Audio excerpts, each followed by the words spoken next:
STF forma maioria contra a possibilidade de intervenção militar. Ministro Gilmar Mendes apresentou o voto nesta segunda-feira, 1º de abril. Corte julga ação que trata dos limites constitucionais da atuação das Forças Armadas. Faço comentário para o Gustavo Lopes. Pois é. Eles escolheram, né, o dia de ontem para começar esse julgamento, não foi por acaso, né? Ontem comemorou-se os 60 anos da Revolução Redentora no Brasil, né, que livrou o Brasil do comunismo, pelo menos temporariamente, né? Porque, bem como disse a Karina, a gente vive um comunismo hoje disfarçado. Obviamente, eles não vão dizer que é comunismo. É um comunismo ali, né, com uma fitinha escrita democracia em cima, né? É a democracia trans. É uma ditadura, mas se identifica como democracia. O fato é o seguinte, né, eles estão se debruçando sobre o artigo 142, e aí o doutor Caivano tem muito mais propriedade para falar sobre isso do que eu, mas a Constituição brasileira é uma das maiores do mundo, se não me engano, só não é maior que a da Índia. E dos, sei lá, 300 artigos que a gente tem ali, ou quase isso, a palavra pátria aparece uma única vez na Constituição brasileira, é justamente no artigo 142, né, que aí... vou deixar para o doutor Caivano falar do ponto de vista jurídico, mas é um artigo que suscitou muitas paixões, né, nos últimos tempos, justamente porque ele era evocado, inclusive, em manifestações públicas. Ou seja, é algo constitucional, se está na Constituição, obviamente é constitucional, que eles estão querendo dar uma nova interpretação, como é típico do STF, não é uma interpretação muito, assim, circunstancial, né, digamos assim. E aí é óbvio, eles querem tirar exatamente a possibilidade de que haja uma eventual, que se possa recorrer a esse artigo no futuro, porque ele chegou a ser cogitado, né, ainda que do ponto de vista, digamos assim, informal, em manifestações e tal, e agora eles não querem nem que isso seja cogitado. De outro lado, é mais um capítulo na castração pública que tem sido feita das Forças Armadas no Brasil. Eles têm sido alijados seguidamente dos seus poderes, né? Eles estão se tornando cada vez mais ali quase que um poder simbólico e não mais um poder de defesa da pátria. É muito triste ver que as Forças Armadas se submetem, né? O atual comando, vamos deixar claro, não me refiro à instituição, mas ao atual comando, eles se submetem muito faceiramente, muito tranquilamente a esse tipo de arbítrio do STF, que hoje se coloca, obviamente, acima de todos os outros poderes. Então, uma pena. Obviamente que tem esse grau de ironia, né, de eles usarem exatamente esse dia para iniciar esse julgamento, e o mais interessante é que, saído ali do julgamento, ou antes até, o Gilmar Mendes corre para as redes sociais deles para condenar, né, o abril de 64, fazer toda uma releitura histórica, ou seja, eles vão muito além dos autos, né, o STF se tornou hoje um poder político que não deveria, né, não tem essa prerrogativa, mas eles estão gostando muito de ser atores políticos e, pelo visto, não tem ninguém que possa pará-los. Certo, obrigado, Gustavo. Cláudio Caivano. Uma vez mais, aí o Gustavo tem toda a razão, né, ao que eu vou me apegar antes da gente ter o acórdão publicado, né? Eles têm maioria, mas ainda não foi publicado. Vou dizer o seguinte: trata-se, evidentemente, de uma casuística judicial semântica. Porque quem tem a pólvora? Quem continuará com a pólvora? Quem continuará administrando a pólvora? Quem continuará tomando conta do paiol? Então, me parece que é mera retórica, né? Para tentar aplacar aquilo que muito é dito, como juízo popular aí, do tal poder moderador, que nada mais é do que uma importação das nossas mais antigas constituições, como a de 1824, né, a mais longeva até então, e que protagonizava ali o poder moderador por parte do imperador.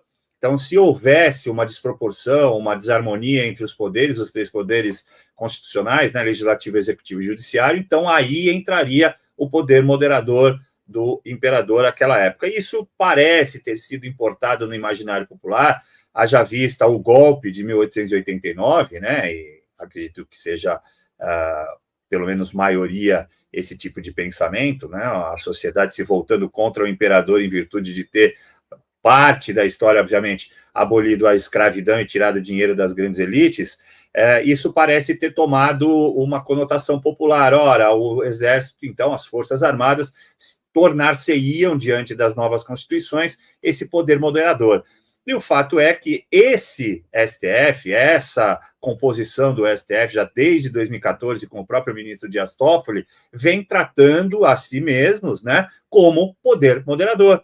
Então, me parece até com certa lógica, obviamente uma lógica muito nefasta, muito casuística, como eu disse, mas uma lógica deles tentarem, através de uma reinterpretação do artigo 142, para dizer, opa, não, o poder moderador sou eu, e quem vai dizer, por último, o que deve se fazer, somos nós.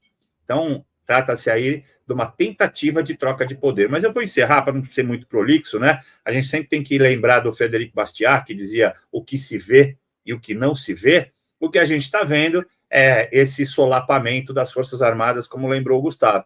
Mas o que a gente não vê é o temor que eles têm das próprias Forças Armadas, que elas vão continuar com a pólvora, tá? Deixa eu só avisar para vocês. A pólvora explode. Amém. Assim esperamos, né? Que a pólvora exploda. Não, mas ok, esse é um comentário à parte aqui. Passar o último comentário para a Karina Michelin. Não, olha, o Cláudio e o Gustavo explicaram super bem, eu acho que não tem nenhum adendo em relação a isso. A questão é realmente remover os poderes que já são muito questionáveis dentro das Forças Armadas brasileiras, né? Dentro dessa instituição que deveria, e de todas as instituições que deveriam ter esse respeito, né, entre elas. Cada uma ocupando o seu lugar e ajudando a outra ali dizemos assim, na manutenção da democracia de um país republicano e federativo. Isso não acontece. Então, mais uma vez, a gente vê mais interferências, mais discussões, narrativas sendo criada para ter o poder absoluto nas mãos, mais uma vez, do Supremo Tribunal, que é ele que decide quando as Forças Armadas têm que agir, quando o executivo tem que agir, quando o legislativo tem que agir, enfim, são eles que estão articulando toda a questão hoje do Brasil. Isso é claro, isso é fato, a gente vê através das ações, não é que alguém precisa vir e contar para a gente, porque se contasse, a gente fala, não é possível, um país democrático e federativo como é o Brasil, não deveria acontecer isso, mas está acontecendo. Então, isso é mais uma narrativa, obviamente, que eles estão trazendo como pauta, como ordem do dia, para remover poderes, né, que eles acham que eles têm que ter em mãos para ativar quando for necessário, usando, mais uma vez, da veste, da toga, né, de um ministro de uma Suprema Corte, que deveria ser parcial, realmente para manter essa manutenção dos poderes tranquilas, serenas, equilibradas, estão puxando, né, para que eles decidam, mais uma vez, como o Brasil tem que atuar e como as Forças Armadas têm que atuar.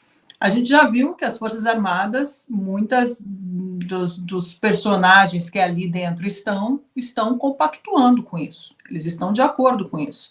Agora, como o Caivano ele falou, eu acho que ele está sendo muito otimista num processo que vem sendo tomado no Brasil hoje em dia. Eu não sei até onde isso vai dar, viu, Caivano? Não sei onde vai dar isso tudo, não, para ser bem sincera. Mas o que eu vejo é que existe aí uma articulação muito forte de remoção de todos os poderes, onde somente a Suprema Corte terá o poder absoluto nas mãos.